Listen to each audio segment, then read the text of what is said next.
Hi everybody, it's good to see this crowd here. And we know why we're here, guys. Yeah?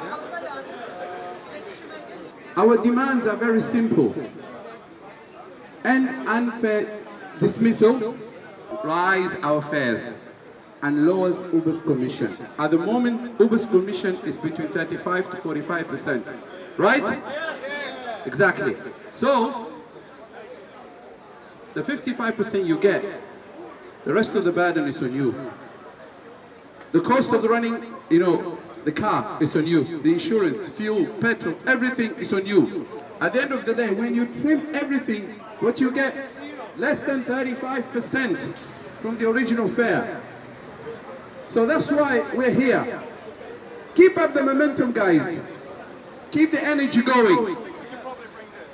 What are we demanding? Better fare, unfair dismissal. Let's go! Let's go,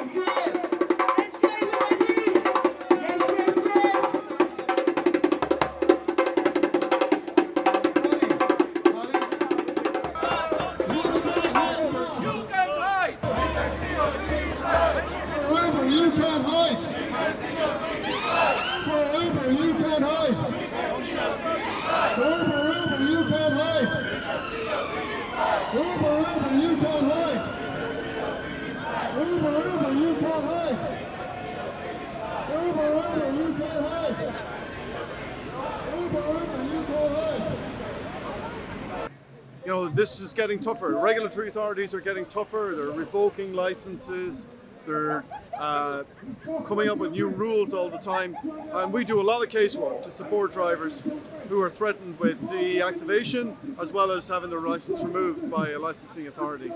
But when it comes to operators, well, the big app operators have moved in onto this industry over the last few years. Uber, Bolt, FreeNow, even the old operators are having to adapt to that environment, Addison Lee and so on. So the business model is the same, which is to screw drivers out of as much money as possible and to keep the fares as low as possible because they're competing against one another and to keep a bigger and bigger share of that commission for themselves. Le problème, c'est que Uber, aujourd'hui, nous dit « Ouais, mais vous voulez tout. Vous êtes des indépendants et vous nous demandez aujourd'hui de faire un effort alors que vous ne faites pas d'effort. » Ça fait des années qu'on fait des efforts. On a des personnes qui sont mortes. En France, moi, j'ai perdu des camarades qui sont morts au volant. 15 heures par jour, sont morts. Aujourd'hui, il faut comprendre une chose.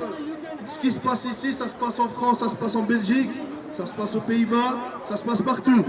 Donc il faut vous battre jusqu'au bout. The price of the fuel is almost like £2,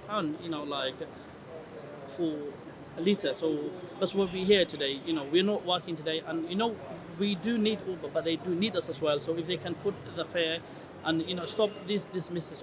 Now, we don't have anybody to help us in government. The government isn't going to come in and enforce the law and protect us. The regulators are not going to come in and protect us. So it's very important for us to come together in a union for two reasons. For one, to protect ourselves and our licenses from licensing authorities, and for two, to build the strength to push back against these apps. This is a modern country. We are not robots. Give people fair hearing. When I was in the bus industry, you have first verbal warning. You will go into the office.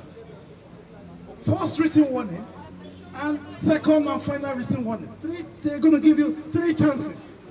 Okay, 3 chances. You're going to go with your union member, like Theo there. You will go. They will sit beside you, and then you will explain the situation. What do we normally encounter back there? Passenger rang the bell, driver did not stop. Passengers stuck out their hands, and driver did not react on time, or driver slammed on the brake, and passenger, with the inertia force, they move forward. But then you talk to human being, not like Uber does. Uber will just fire you without listening to you, They just count us as numbers, which is wrong. We need to speak to human beings when there is a disciplinary situation arising. Drivers are really suffering from mental health.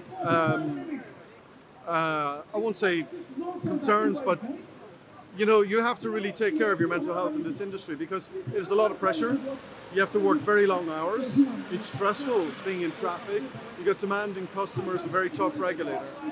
So it's very important the drivers are able to take care of themselves. Part of that picture is greater pay, but also when things go wrong, I mean, one complaint from a customer, you can be deactivated, reported to the regulator. So that's where we step in. We step in and make a representation to Uber, to Addison Lee, to Bolt, whoever, to do our best to get you back on the platform and earning, but also those complaints, if you have a serious complaint against you or if you're deactivated, by law, that complaint is passed to the regulator, Transport for London, then they often start a fitness assessment with you, which is the first step in removing your licence. We're quite good at getting involved in there at that level and stopping that. We'll make the representation of Transport for London to stop that.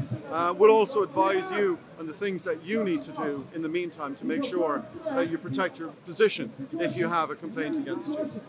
So sometimes you need legal support, sometimes you may need a solicitor. In some cases you may need support at the police station.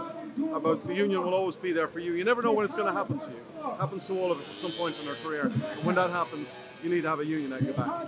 But the only way we'll do that is when we come together, united, and bring our power together and demand our fair share. And that's what these events are about today. That's what these demonstrations or strikes are about. But it's what we do every day of the week. We're always doing casework to support drivers. So the union is here to support you, but if you support the union, we can win.